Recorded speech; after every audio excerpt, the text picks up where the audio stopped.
السلام علیکم ورحمۃ اللہ وبرکاتہ۔ الحمدللہ وحدہ والصلاۃ والسلام علی من لا نبی بعدہ۔ اسلام کلمہ ہے، نماز ہے، روزہ ہے، حج ہے، زکوٰۃ ہے اور جہاد ہے۔ اور ایمان، اللہ پر ایمان، اس کے اوپر تقدیر پر ایمان، اس کے رسولوں پر ایمان، اس کی کتابوں پہ ایمان، اس کے فرشتوں پر ایمان، اس کے یوم آخر پہ ایمان، ان سب کا آپس میں تعلق ہے۔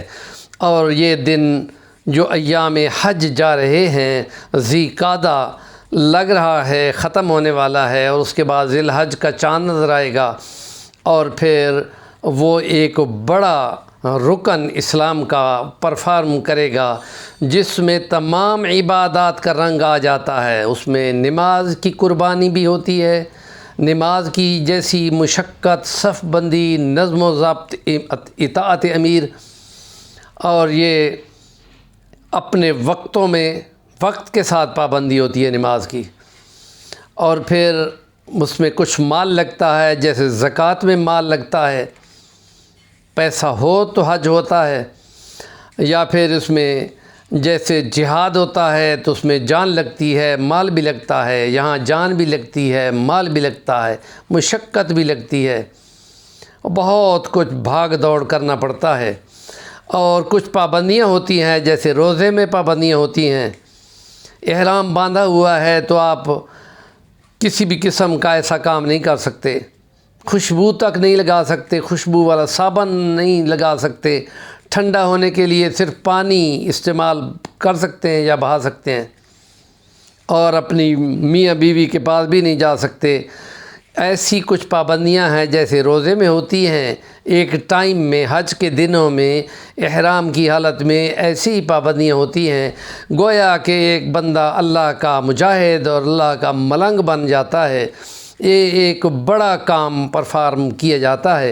حضرت ابراہیم علیہ السلام نے اللہ کے حکم سے اس جگہ پر جہاں پہ باب آدم کو خدا نے کعبہ کی بنیاد رکھوائی تھی، پھر انہوں نے اپنے بیٹے اسماعیل کو، جو 10-12 سال کا ہو گیا تھا، ان کے ساتھ مل کر کعبے کو تعمیر کیا تھا۔ وَإِذْ يَرْفَعُ إِبْرَاهِيمُ الْقَوَاعِدَ مِنَ الْبَيْتِ وَإِسْمَاعِيلُ رَبَّنَا تَقَبَّلْ مِنَّا إِنَّكَ أَنْتَ السَّمِيعُ الْعَلِيمُ۔ اور پھر انہوں نے کہا کہ اے خدا، ہم نے ایسا تمہارا یہ گھر بنایا ہے کہ یہ لوگوں کو یہ آواز دی جائے، اونچی جگہ سے، نیچی جگہ سے، کمزور سی سواریوں پر یہاں لوگ بھاگے ہوئے آئیں، اور آج دنیا دیکھے کہ ہر 2 منٹ کے بعد ایک فلائٹ 400 یا 800 یا 400 یا 600 بندوں کی فلائٹ ہر دوسرے، چوتھے، 5ویں منٹ میں اتر رہی ہے دنیا کے تمام خطوں سے، اور حج کو پرفارم کیا جا رہا ہے۔ 2 کروڑ سے اوپر آدمی پہنچے ہوئے ہیں حج کے لیے۔ یہ اللہ کے گھر کا انتظام وہاں کے خدام حرمین شریفین کے، وہاں کے بادشاہوں نے یہ مکمل کیا ہے۔ اور یہ دن ہے کہ جس میں اللہ تعالیٰ کے حکم سے ایک بڑا کام کیا جاتا ہے، اور اس کو کہتے ہیں حج۔ ارادہ کرنا، اللہ کے گھر کے جانے کا ارادہ کرنا، اور اس میں احرام باندھا جاتا ہے، چادر باندھی جاتی ہے، اور ایک چادر اوپر ڈالی جاتی ہے، کندھے کو نکالا جاتا ہے، اور پھر یہ خاص کلمے ہوتے ہیں جس کو تلبیہ کہتے ہیں کہ میں حاضر ہوں، میں حاضر ہوں، لبیک اس کے لیے بولتے ہیں۔ اور یہ حضرت باب ابراہیم علیہ السلام کی آواز کے ساتھ اس دن سے آج تک لگ رہا ہے۔ اور وہ نشانی بھی موجود ہے جو حضرت اماں ہاجرہ نے اپنے بیٹے کو پانی پلانے کے لیے کوشش کی تھی، اور چھوٹا سا بچہ تھا، اور حضرت ابراہیم علیہ السلام نے عراق میں ان کو وہاں سے آ کے چھوڑ دیا اور پھر واپس چلے گئے۔ اور یہ ایک پوری داستان ہے قربانی کی اور عزم کی اور توکل کی، اور جس کو یہاں پر مکمل کیا گیا۔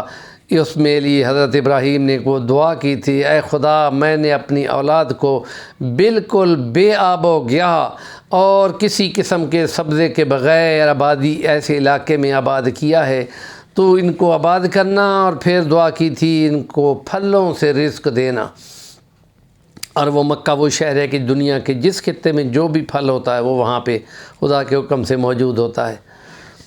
تو یہ حج کے سلسلے کی کچھ باتیں ہیں جو انشاءاللہ کچھ دن تک چلیں گی، اور اسلام اور ایمان کی بحث میں ہم ان چیزوں کو مکمل کریں گے۔ اور ہمارے چینل کو سبسکرائب کریں اور کچھ ضرور سنیں اور اس کے لیے کمنٹ ضرور کیا کریں۔